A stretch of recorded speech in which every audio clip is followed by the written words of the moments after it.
Hey guys, welcome to Taste of Recovery, the podcast. Where we explore one's honest journey of surrender, willingness, acceptance, and courage. I'm Alecia Spendlove. And I'm Eden Sassoon. Please join us every week for authentic and raw conversations with inspiring people in recovery. We invite you and our guests to get real because the disease of addiction does not discriminate. Oh, no, it doesn't. And we go through so many emotions. We laugh, we cry, we pray. So get ready for a taste of recovery. In between injections of meth and heroin, I'm praying. Ladies and gentlemen, Mohawk Matt. Enjoy his taste of recovery. I love the idea of just starting out with the fact that we admitted we were powerless over our addiction and that our lives had become unmanageable. Yep. Amen. Right? Yep. So what does that mean to you? Man, when I admitted that, I have a place I called rock bottom. I tell people that they have to hit that moment. Kind of until you hit that moment, you're just spinning your wheels. Mm-hmm. You're doing the rehab shuffle. You're trying to make your parole officer happy. You're trying to make your mom, your girlfriend, your kids happy, not to lose the job. You're just shuffling.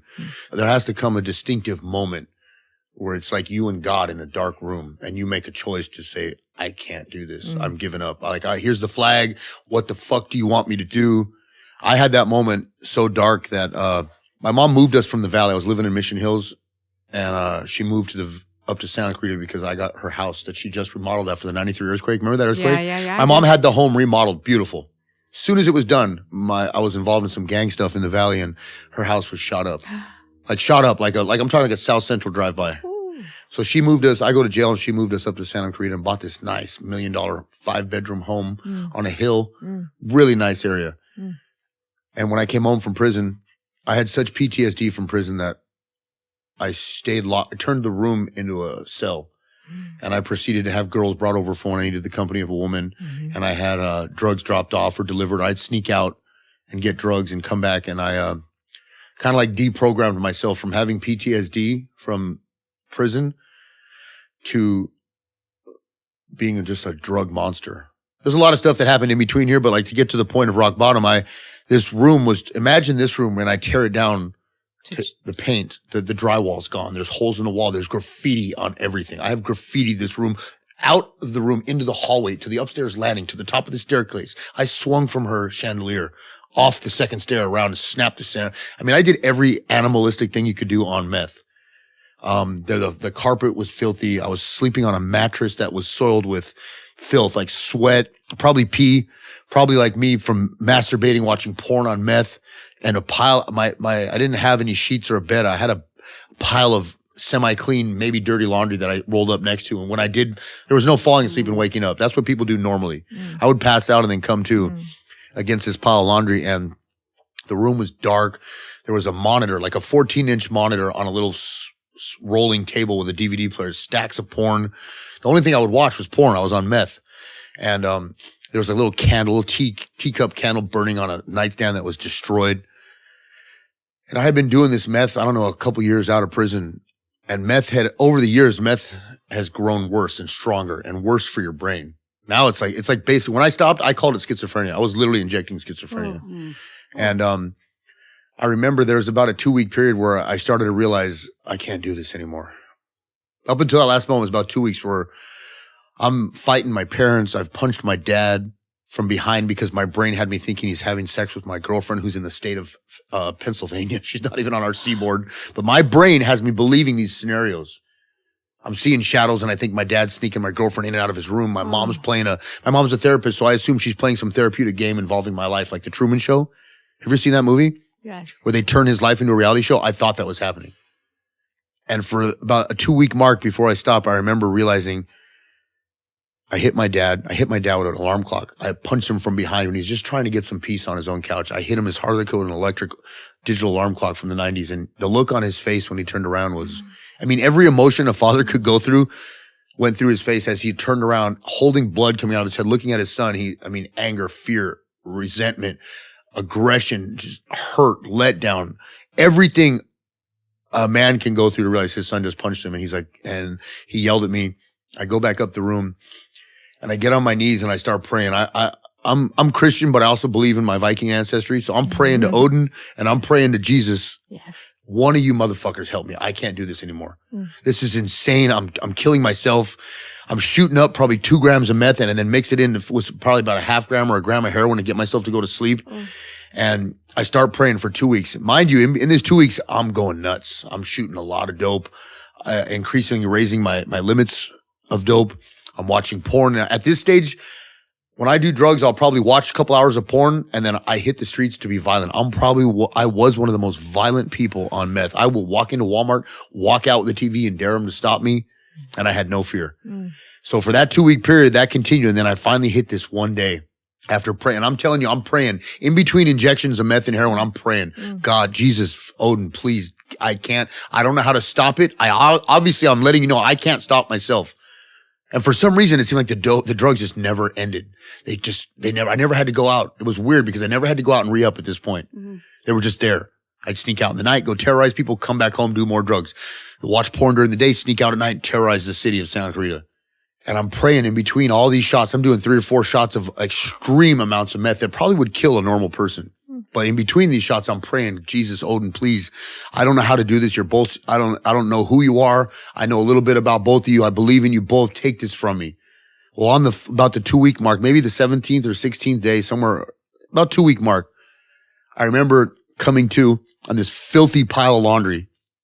There's porn on a monitor that's been rolling. I have no idea what even porn I'm watching at this point. Stacks of DVDs, old school DVDs. And, I remember coming to get my little candle, doing a shot of meth. Now, mind you, I'm not just doing a little bit of meth. I'm doing a full syringe full of meth. That's enough to send you into deep space. And I'll never forget, I did about 16 injections of meth. The 17th shot I did in the vein on the top of my penis because it wasn't working. It's funny because I'm like, I'm not missing the vein. I'm actually registering and I'm injecting into a vein. It's not working. Usually it's instantaneous euphoria mixed with crazy paranoid thoughts. And then like I said, for men, meth takes us down a weird sexual side. And then violence would kick in later. So there was no interest in sex. There was no interest in porn. And I'm not missing. All these shots are working, but I'm still even. I'm not high. Now, as a junkie, when you're not getting high, it makes you furious. I'm starting to think it's a dope fake. What's going on? I can't get high.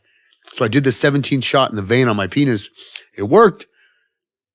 And at this point, I have enough heroin and meth in me to probably like as much or maybe more than Kurt Cobain did when he overdosed. And nothing happened. I took that needle out, 17th shot. I set the needle down and I'm angry. And then I'm at fucking something. It kicks into my brain and tells me, dude, you've been asking fucking 2 big sons of bitches in the world for this moment for 2 weeks. You've been begging for this moment. And I start to cry. And I'm just like, Jesus Christ. I was too stupid the whole time to realize, but my prayers had been answered. Now, I'm not going to say this happens to everybody. Don't everybody go out there and try this. But for me, it helped. It worked. And I stood up and I said, man, I don't know which one of you did this, but I love you both equally. And ever since then, I fuck with both of them. I don't care what anybody says. They call me a traitor, whatever. I know Jesus died for my sins, but I also believe in my history, which was here a lot longer. And I forget that I hit the door. I pounded on the door. The door just falls in at that point. The room is so destroyed that the door wasn't even on the hinges. It just fell in. And I went outside on this landing, the top landing, and I said, Mom. And my little mom, she's a little lady. I love her more than anybody in the world. She comes running upstairs. She goes, she knew. She goes, are you ready? And I'm like, yeah, Mom, I don't give a fuck what you want me to do. Don't put me back in that room. And I started crying. And I remember I'm saying, I'll do anything you want. Please don't make me go back in that room. Just fucking never make me go back in that room, that damn room. And when I told the story, that the hashtag, that damn room's become a big thing on Instagram because it's like the symbol of that moment. My destruction is that room. Everything evil was in that room. And she takes me down, puts me in, that good living room that our parents used to have where you're not allowed to play in. Right. There's no TV. It's got the nice furniture that's covered in the tea set. Yeah. So I go in that room. She sets me up on the couch. I'm filthy, sweaty. I ain't slept a real good night's sleep or had a good meal in 2 weeks. And she sets me on the couch and goes in. For some reason, she magically appears with a new little TV and a DVD player and a stack of normal DVDs. I'm watching Fast and the Furious and all kinds of cool shit. And we had to come to the agreement that for me not to sneak out of the house, she goes, look, I don't encourage this because my mom's recovering alcoholic too. She goes, but I'm going to get you some alcohol and you're just going to drink this. And you're going to sit the fuck on this couch. We made the phone calls, got me into a detox. But a lot of people don't know it's not that easy to get in detox. I was in the Navy and I have insurance. I'll always have insurance because of that. I'm a veteran and I still had to go on a waiting list. So I got on the Tarzana waiting list, got into the detox. Took about 2 weeks though. Wow. I had to sit on that couch and drink. Right? Yeah, detox is never like call up. It's not as easy as you think. I just, hey, I need detox. Okay, come in. No, it doesn't work that way. Our systems, there's something wrong with the system. I've worked in treatment, so in all honesty, I understand because a lot of people, you'll get there and leave the first night. They'll pull all these punches for you, and they sometimes they do it because they want to see if you're serious. Well, I was one of the ones that was serious. So I sat on that couch, I drank till I was drunk and passed out, watched movies, and then finally the call came. My mom was like, okay, get your shit, let's go. And I'm like, fuck my shit. What shit? Don't send me back in that room. So she bought me some new shit on the way. Wow. You know, some cosmetics, some underwear, and some fucking cool t-shirts and a pair of kicks, I think, and some socks and a sweater, and sent me to rehab. And I did it. From that moment, that was May 18th, 2018. And it's almost about short of 4 months of 6 years ago. And I did the detox to the treatment, to the sober living, became the sober living manager, moved into working into treatment. Yeah. Unbelievable. Yeah. That's unbelievable. Yeah. I have so many questions about like just the room in general. Where was your mother? How did that happen? Well, I had ruined the whole, like their room was upstairs. They've evacuated. At that point, my behavior was so violent and bizarre that they've evacuated the top. They didn't even go up the staircase in their own home for probably 2 to 3 years. But they moved into the other living room with the TV. Her and my dad took 2 couches and lived down there. I mean, they obviously, this is a stupid question. I took their home scared of you. They were terrified of me. I took over their new home that they invested all this money in to get me out of the old home that was shot. I ruined the upstairs to their home. And you're their baby. Yeah. Yeah. Yeah. Yeah. And when I was in rehab, they were able to fix everything. Now it's back to normal. It's all beautiful. You can tell, like, there used to be this feeling, you know, when you go somewhere evil, like if you approach that room, the willies, I get the willies on the back of my neck, the hair would stand up just getting near that room. Yeah. Yeah. And then now you can go in there and it's peaceful and beautiful and got a bed. Yeah. It's nice. Wow. So in that 2 weeks, you sat on the couch in the nice living room. In the nice living room, yeah. Uh-huh. And you were drinking a little alcohol. Yeah.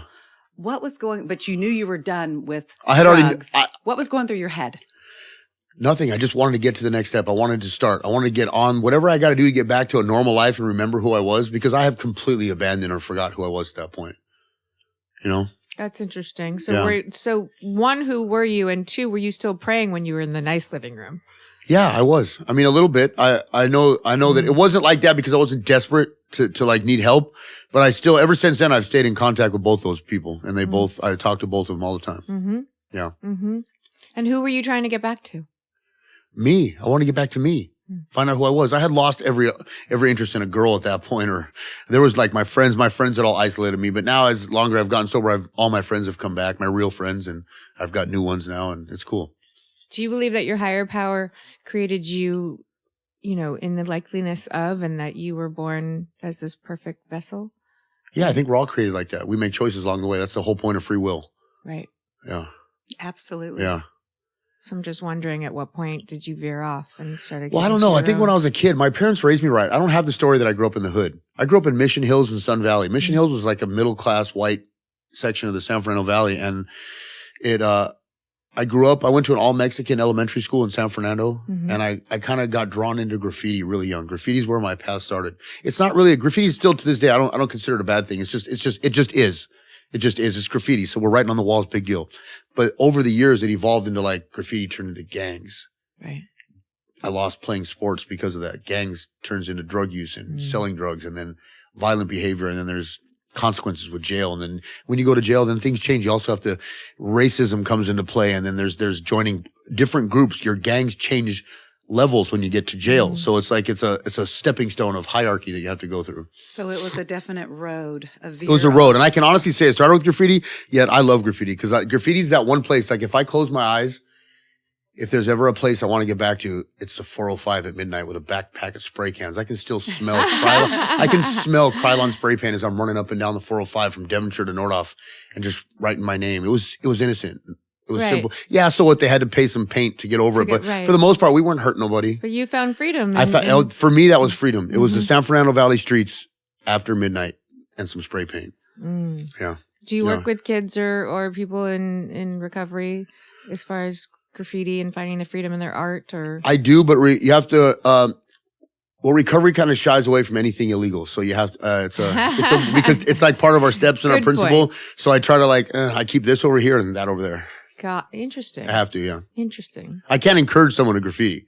No, but If you're do doing it, graffiti then I as can. like an art. If I said, "Hey, I have a huge wall at my house behind you," can Funny you you come say graffiti? that. Me and all my graffiti friends do that. We did that at the recovery center. Oh, we right. came in That's and right. paint. You Yeah, did the wall. So we do Great. stuff like that, but there's also a certain part of graffiti that needs to be free, and technically it sounds bad, but it needs to be illegal. I understand what you're Because it's something with the freedom of it, the daringness, the little breaking the rules a little bit to feel free, and it's the chase of it also.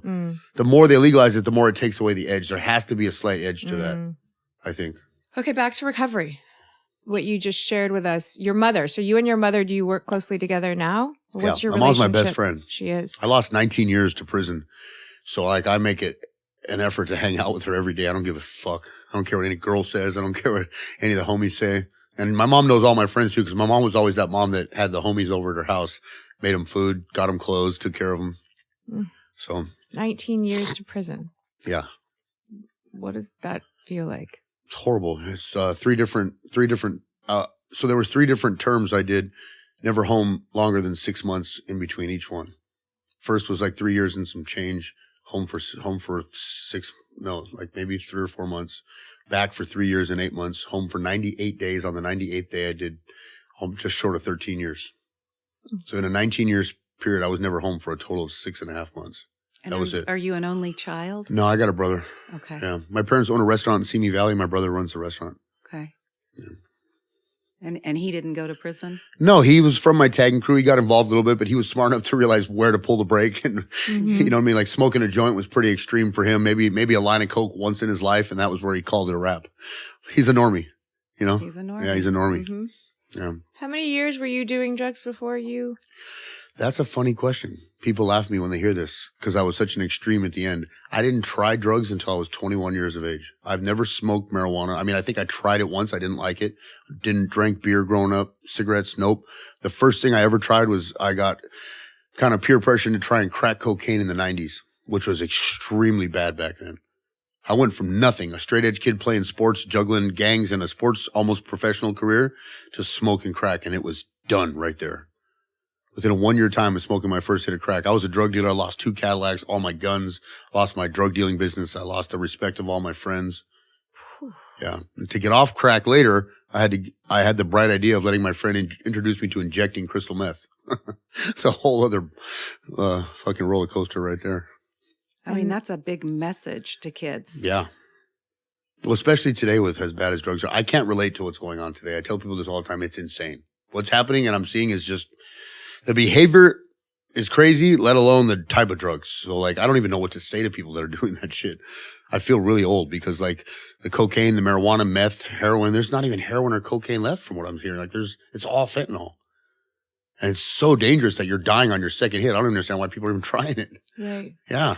As my addiction progressed from like to random user to like full-fledged all day, can't have it. You know, cause there is a time, like even when I first started with crack cocaine, I had about a good week of, I could smoke some crack and go home. My first night on crack was amazing. I smoked like crack all night, went out with my friends. We banged some strippers. We had some fist fights at a bar. We did some bro shit. Like, hey, it was man, amazing. It was amazing. But then again, crack within about a week, you're within about a week of smoking crack starts to drive the car for you. Same with meth. With meth, switching was the greatest thing for me. This sounds horrible and I don't encourage this, but when I finally realized crack was kicking my ass and switched on to injecting meth which this is sounding crazy. I was extremely happy and excited to be injecting meth because I could inject meth, and in the beginning of studying meth, it wasn't all about sex. I could paint my room and work on my car, and God, I could graffiti and do some artwork. And then I was redecorating and I was sanding down furniture, and I was almost having my own furniture business.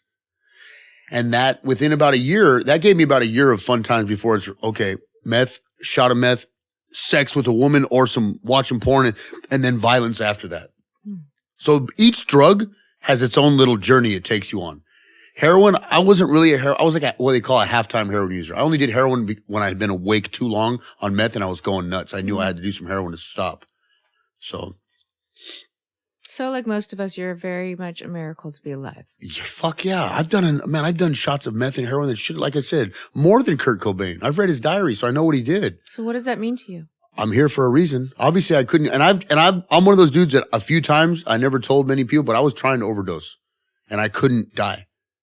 I've literally tried to overdose myself. It didn't work. So I'm here for I got to be doing something. So you are definitely a miracle. I mean, no doubt. So what is it that you do today to like live in that miracle being? Well, I mean, I try to help as many people as I can. I use my social media platform. I respond to messages. I'm helping guys in other countries right now stay sober. I've got a few sponsees I work with. I'm not your typical recovery guy because there's a lot of stuff that I shy away from that I don't agree with.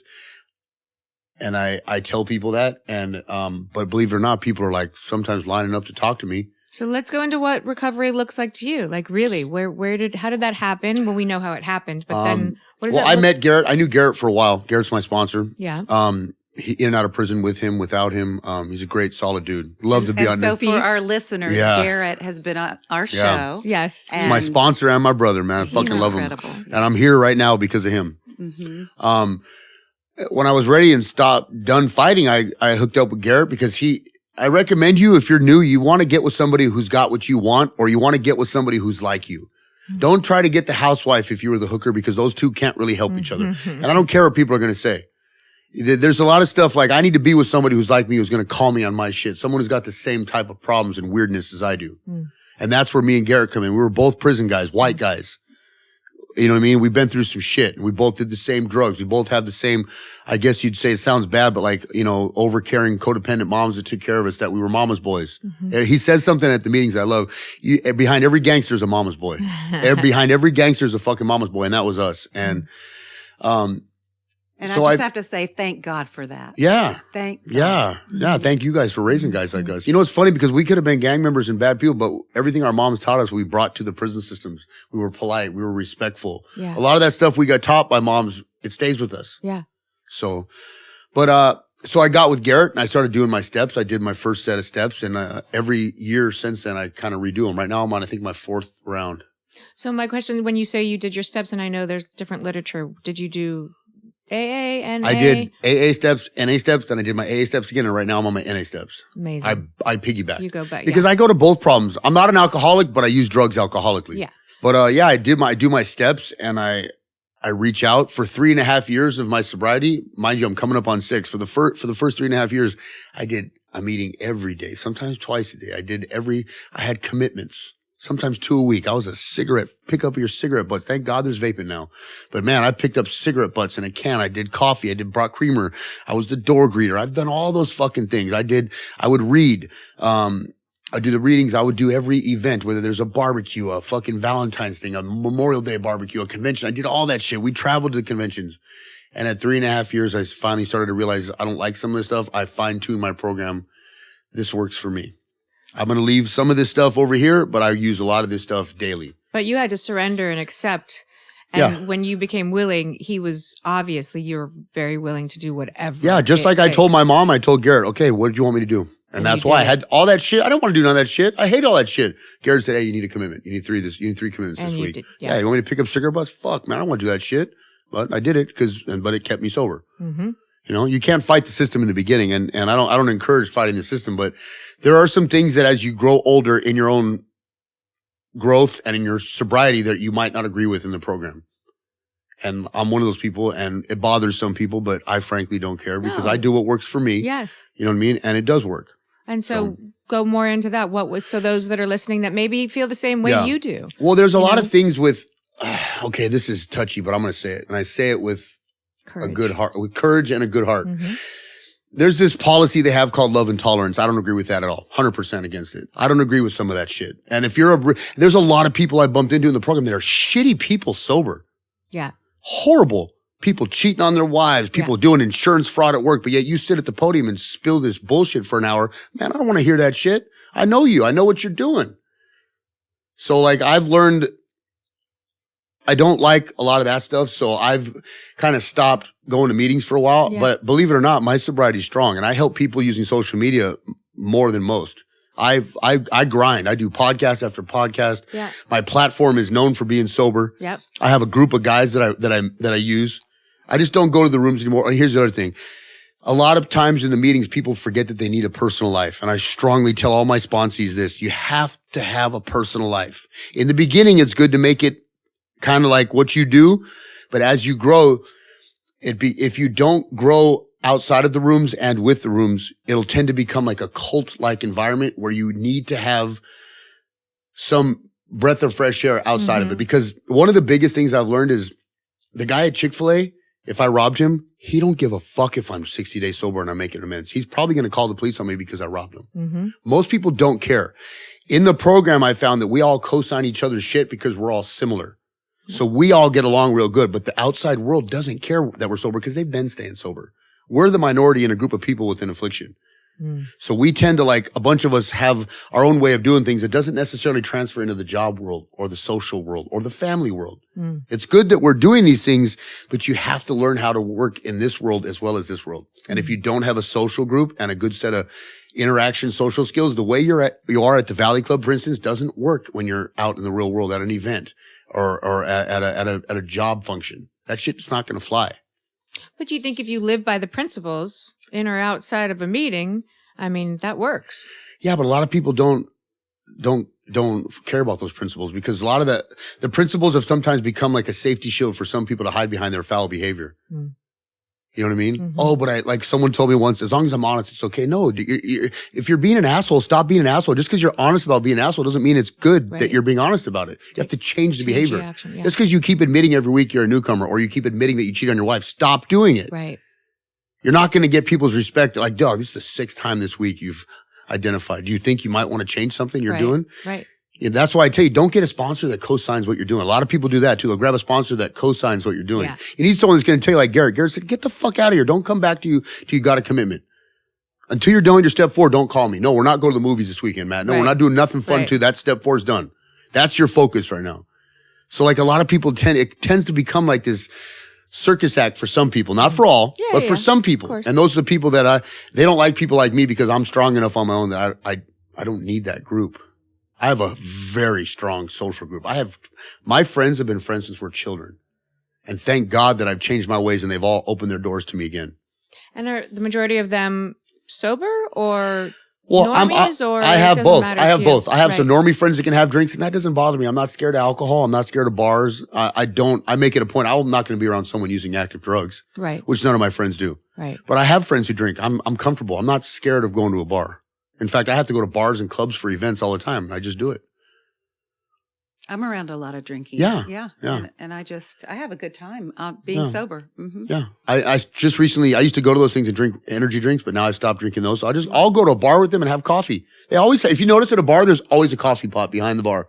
I have no problem ordering a cup of coffee.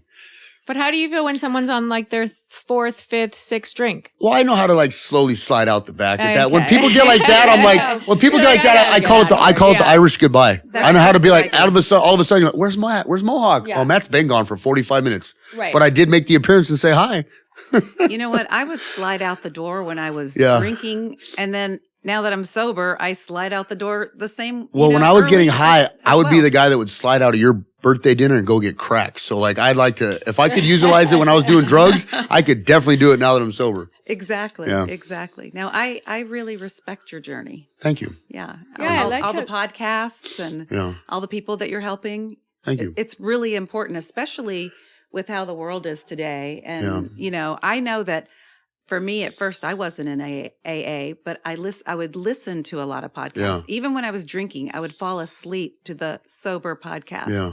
And it would and I'd be crying and wanting to stop, you know. And it's almost torture. It's almost torture. Yeah. I remember I had tried to get sober a few times before this last time. And I remember, if you've ever relapsed and you have an AA big book in your bedroom, that is. Or a few. Oh my God. And I was one of those dudes that would do some meth and obsess trying to dissect the big book and try to find where Dr. Bob and fucking Bill went wrong. Oh my God. Those books would become torture for me when I would relapse. There'd be a book in my room. Fuck you. Fuck you, Bill. Yeah, that was horrible. No, okay, so to be a little more specific, like what happens to you in the morning when you wake up? I get up, I have a group of people that I text, good morning, I love you. So your head's not yelling at you when you wake up anymore? No, I'm way past that. Okay, great. I'm more worried about, did my dog pee in the room? Right. Yeah, that's what I worry about now. I get up, I do my good morning rounds, I brush my teeth, and I get some coffee and sit down. And now I'm finally able at a place where I watch the news. And then I have to jump right on social media and start taking care of some of the accounts I work on. Interesting. So what? So community obviously is your first. I'm going to check on my people. I'm going to send my sort of good mornings. Prayer. Make sure everyone's still alive. Who relapsed? Get the scoop. Check in. Yeah, check in. And at what point is there the higher power connection for you? I talk to him throughout all day long. Yeah. Just that's I've gotten to a point where I just have kind of combined Jesus and Odin. Yeah, and I realize they're this. For me, I just talk to them both, and I get at both of them at the same time. One of them will answer. Mm-hmm. Jesus is a little bit more humble. Odin's a little bit more aggressive. And I know who's answering depending on the response I get. Yeah. I think I might have some questions, and every now and then I'll be like, this is for Matt's higher power, Jesus, Odin. Yeah. And they're going to hear me. I know they will. Thank you for sharing that. Yeah. Well, I studied a lot of history when I was in prison. I read 6,617 books. Everything from the classics. I've read all the classics to what? Repeat that. 6,617. I'm on the 6,618th right now. Like back to back, page after page. Yeah, well, I've read, page. you name the classic. I've read Dickens. I've read everything. I've read all the Dean Koontz, the Sidney Sheldons, the Pattersons. I've read all the classic C.S. Lewis, Dickens. You name it.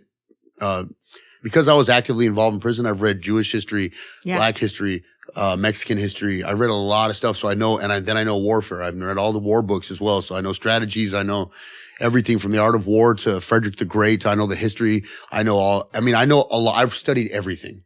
World history. I know a lot of stuff like that, for all the way back to Socrates and the Greeks and Plato and all that stuff. I just read everything. And my mom would send me 2 books every week, no matter what I wanted. And you would just absorb, digest. Well, one of the most dangerous things for an inmate could be his mind. And if you learn these things, even some of the stories are good. Like when you're in prison, there's a lot of bad stuff that happened in prison, and I needed to get out. And when I'm in that cell, I want to go on vacation. And the only way to do that, it's not really TV, because we had TVs in our cells, but I would read books. Like my favorites were the Three Musketeers series and the Count of Monte Cristo. Those are my 4 favorite books ever. They're all monstrous. Like fun. Like why? Well, the Count of Monte Cristo, it's about a prison escape, a guy that got done wrong and he wants revenge. So if you've read the actual real story, not the movie that cuts the meat out, they cut the meat out of the book. The real book's like this thick, over 1,800 pages, I think. It's probably the best fucking story I've ever read in my life. And then the Three Musketeers series, Jesus, that's great. There's 3 books to it. Before you went into prison, did you read? Yeah. When I was a kid, my mom always had me reading. Okay. Video games weren't that prominent. When I was a kid, we had like Nintendo or Genesis, but my brother was more into that. I wasn't. My mom really, really encouraged reading. Wow. Yeah. Like that's very impressive. Yeah. I'm embarrassed to say that, I don't know, maybe I could tell you I've read back to back 3 books in my entire life. I pick them up. I'll read a chapter. Wow. I'll read another chapter. Look at him. He's like, wow. I still read today. I'm reading one right now on Viking history. By the way, I love Viking history, but I love watching it. Yeah. Because I don't know if you've seen them. Are you talking about the series Vikings? Yes. It's actually really good. It came from the History Channel. That's a really good depiction. There's not much fake in there. It's pretty much.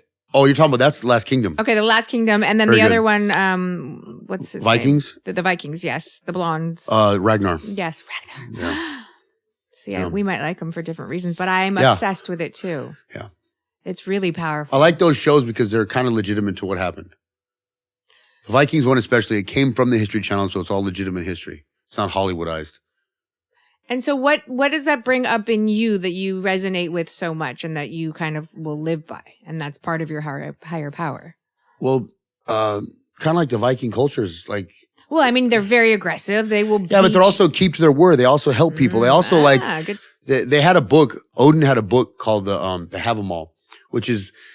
This gets funny when it comes to people's faiths, and I don't mean to disrespect anybody, but like a lot of that stuff with them was out prior to Jesus. And then if you look at some of the similarities in some of the books to the Bible, it's almost exactly the same. Only Odin's book, the Have 'em All, which is similar to Proverbs or Psalms, is exactly the same.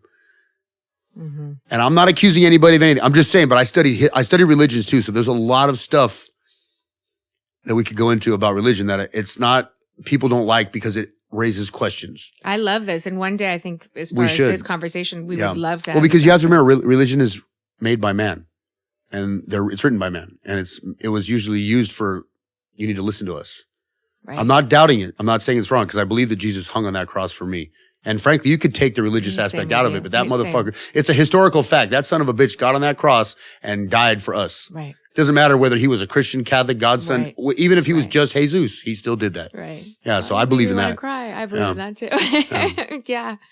I mean, I think that feeling of there's something bigger than us guiding us can come from, it can come from Judaism. It can come it could come from anything, yeah. Christianity, from wherever. It could come from you just walking outside in the wind one day. Like, that's my favorite weather. And I remember as a kid knowing how powerful, who the fuck creates this? This is not a joke. Yeah, knowing that we're not alone. Yeah, looking up at the stars, you're going to tell me we're alone? Just look up at the night. No. I remember laying down on my back in Mission Hills. There's a good view of stars.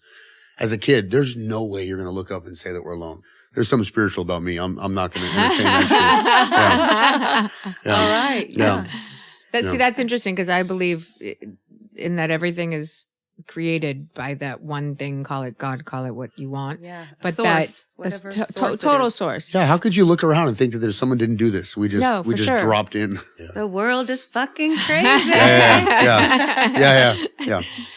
So if you had just a couple things to say to someone that's struggling right now, what would you say to them that really needs a lifeline, that's in that dark room? In that damn room?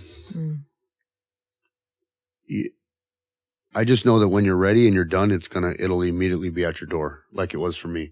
All I had to do was hit that door when I was ready. The door fell. My higher power had my mom waiting on them stairs with a TV for me. And you have to talk to people. Like if you found me on Instagram, you can talk to me. I'm one of those idiots that answers all my DMs, even the weird ones. I get some weird ones too. It's never from girls though, I'm like hoping for a titty pic at this point. I don't get none of those. I get weird stuff, but and I try to be polite and answer all of them. So like if you find me on Instagram, I will answer you. Yeah. So when Alecia asked you that question and I heard that for 2 weeks before your prayers were answered, you prayed a lot. I prayed a lot. So I would think that if you're listening. Yeah, pray. You got to pray. I mean, if you have a connection to a higher power, it doesn't really matter if that candle is your higher power. It's a good start. The rest of it can come. You got to believe in something bigger than yourself, and something will answer. It answered for me. And I'm a fucking death case sitting here. So if it answered for me, it will answer. But you do a lot today. You're not a death case. So tell us what you do today. How are you living your life? What's going on besides, yes, we know, you are in recovery. You do have sponsees. Like, what are you doing day to day? And he spends a lot of time with his mom, which I love. Yeah. I do modeling. I do podcasts. I do social media managing and I take care of social media accounts for a few people. I work for Sullen Clothing. I run a couple of their social media accounts. I recruit models for the company. I do sales for the company. What is Sullen Clothing? Sullen Clothing is tattoo artwork. We take artwork from tattoo artists around the world and put it on clothing. Interesting. Yeah, we're tattoo based. We're an art collective. Okay. Cause I see it all and I'm trying to put it all together and now it makes sense. Yeah. So I do tattoo conventions. I work in the tattoo industry really heavily. I get companies, tattoo shops, clothing shops to carry our merchandise in their store. I kind of like a jack of all trades for my company. I wear like 7 different hats. Yeah, of course. I'm like, part of my story is when I was leaving that damn room, my mom walked me down. I don't encourage this for anybody because this is not the right way to do it, but this for me worked and it's my truth. My mom knew that I liked Sullen Clothing before I was using drugs. I had Sullen Clothing hanging in the closet. And it's always been like cool stuff with cause I was into graffiti, so it's always cool lettering and and or some skull gangster artwork. So my mom, every Friday, would bring me a bag of Sullen Clothing, t-shirts, socks, and a hat, or a hoodie that every week could be something different. She would get me something or order it off Amazon or get it from their website. Every Friday for 9 months, she got me Sullen Clothing. And at 9 months, she said, okay, now go get me something. And I got her the year. I turned the 9 months into my first year. And so she dangled the Sullen carrot in front of me for 9 months every Friday to make sure that I just got to that next Friday. I had something to look forward to as like, hey, you know what? Yeah. Don't relapse. Remember, hey, I'm going to give you a bag of stuff this week. And when you're struggling in recovery and in sober livings with other guys, you don't have much stuff. So that little bag of clothing was something I would check the marks on my calendar to get to that Friday. I'm like, to show up like, what do we got this week, Mom?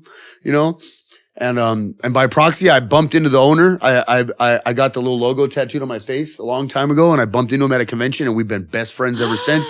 He made me a model. He gave me, I was just house sitting for him this weekend. And, oh my goodness. Yeah, I run some of the accounts for him. I help him. Whatever Uncle Jeremy from Solo wants, I do it. I'm a gopher. Can we talk about your tattoos for a moment? Sure. Where'd you start? What's going on? Are they well, everywhere underneath their clothes? Yeah, I'm pretty much you're fully privates, feet, everything. Yeah. like but back, butt. yep. In the I think I have a creases, spot underneath each butt cheek, like this big under the cleft. So it's an expression. lips and Yeah. inside too. I had that. It needs to be redone. It fell out. That's a really hard spot to keep the ink. Yeah. I mean, and you have some space on your face. What do you? I'm not doing anything more on my You're face. done? Yeah. My mom told me don't do the nose and don't do the chin. Yeah, and you have this nice Yeah. face. Yeah, I'm not doing that. Not doing down the center. Cause then I feel like sometimes when you do too much, like not that mine isn't too much, but like when you hit the lines in the center, it changes the structure of your face. Yeah. I kind of like you to remember that, hey, he has a face. Right. It's not His just eyes. Yeah. Right. Yeah. So, Well, I see this beautiful soul inside this thank you. decorated temple. Thank you. Thank you. So, as do I. We live one day at a time, Mhm. right? Where do you see yourself in 5 years, one day at a time? Well, I still see myself sober, and I'm hoping to build on some of these things I have coming up to maybe I'd like to get my own house pretty soon and, making a little bit more money. I mean, I travel a lot, so I would like to travel without working one of those days. That's one of the things. I just got my passport, so I'm kind of excited. Congratulations. Yeah. So I kind of would like to travel without work and just go enjoy like Europe or something. Do something, just outside the box. Well, I'm Celtic Scottish, Mm-hmm. a little bit of French, tiny bit Irish, and a lot of Celtic Welsh. So I want to go see Europe. I want to see where my ancestors are. You know, I want to see that stuff. So. And you will. Yeah. And question, I know, will you hit AA rooms while you're traveling? I might. Just check it out. Whether I'm in a room or not, I got the book with me everywhere. It stays in the car door of my car. And I talk to Garrett so much that it's like I'm sure he'd love to go with you. Yeah, he probably would. Right? Bring his damn surfboard. Yeah. This is a good visual. Yeah. I'm kidding. Stop it. So and what about family, kids, wife? I don't know. Just today you're happy doing exactly what you're doing. Yeah. I love that. Well, I found the place where it sounds like sometimes like I get grumpy, but like I don't have time for other. I finally became comfortable enough with what I'm doing and what I like that if you don't like it, cool. I'm going to continue where I'm going. Right. I'm not going to negotiate or try to fix things. I don't want to fix things. I'm finally really okay with what I'm doing. And if you don't like it, that's extremely good. I'm just going to continue pushing right here. So whoever. Either you fit or you don't. Exactly. And it's just, But that's a beautiful place to be. Yeah. Beautiful. It is. It's very comfortable. Cause you don't it's called The Art of Not Giving a Fuck. My uncle, it's a book. You read that, huh? No, my boss, Uncle Jeremy told me about it. I don't have it yet, but he said it's really, once you reach that place, you are completely free. Yeah. I love that. Yeah. Surrender. Yep. Surrender, the art of not giving a fuck. Yeah. Yeah. Actually, I think I'm getting there. You'll know when you are there. Garrett told me something funny. He told me when you're 5 years sober, you can hear the sound of your head popping out of your ass. And that came with it. Where I realized, wow, I heard the sound and I'm like, you know what? I'm good. Yeah. I kind of want to go home to finish Game of Thrones. I don't want to be out with you guys. Or like, no, you know what? No, I'm not going to drive all the way somewhere for you to take a picture of me that you can make $1,000 off of with me and your t-shirt. I'm good. I'm going to stay home. I don't need the t-shirt or like, there's just so many things like I could apply that to. Like I'm whatever I feel like doing. Maybe I just want to, I don't know, sit around and cut my toenails. But I'm good with that right now. And I don't want to compromise and do it with you. So. Complete self-acceptance. Absolutely. Well, yeah, because when I got sober, I did so much for other people in the program, out of the program. For me to build myself as a semi cool, decent person on social media, I had to do everything for everyone else. Break myself financially, no gas. I did all this stuff for people, modeling and stuff, were t-shirts. I have a room full of t-shirts. That's not paying my bills. So now it's like, yeah, I'm good. But I'm sure those there's very much a character build for you. No, there is. It's good experiences and it did get me to where I am. But now I'm at a place where I can say, nah, I'm good. Yeah. I love that. I think you are good. Thank you. Yeah. Before we go, I want to ask a quick question about just an amends. the story that you shared about your parents and you before you sort of came to. Yeah. How did you make an amends, or do you make I a did. living I did it through the or- step 8 process. I did it, and they both were receptive. My dad is still Completely. kind of struggling with it. My dad he hasn't left 2018. He's still stuck there. in 2018. Mhm. And I understand because I terrorized him. I caused so much. I mean, I physically assaulted him in his own home. I ruined his home. I ruined one home by getting it shot up because of me. Then they moved to another home and I ruined that home. So like, I get it. I get it. I just deal with it. Mm-hmm. Do you guys see each other and talk? Yeah, all the time. Yeah. So there's still open communication. We can't stay around each other too much because he starts to get mad at everything I do or say. So, Right. yeah. So he hasn't found forgiveness within himself, which is Well, he hasn't let it go. right. So, And your mom and you are close? yeah, we're good. Yeah. Still mama's boy. Yeah. I still tell her sorry all the time. We talk all the time. Ah. Yeah. Ah. Yeah. Hope. If you can do it. Oh, if I can do it, anybody can do it. Thank you so much for joining us. We hope these stories have touched your hearts and left you with a newfound appreciation for the incredible strength within us all. And if you found our podcast to be a source of inspiration, we'd be extremely grateful if you could take a moment to rate and review us. Yes, review us, review us. Your support helps us reach more people on the path to recovery. And while you're at it, hit that follow button on Apple, Spotify, or wherever you listen to your podcasts. Remember, you're not alone. One day at a time, we got this.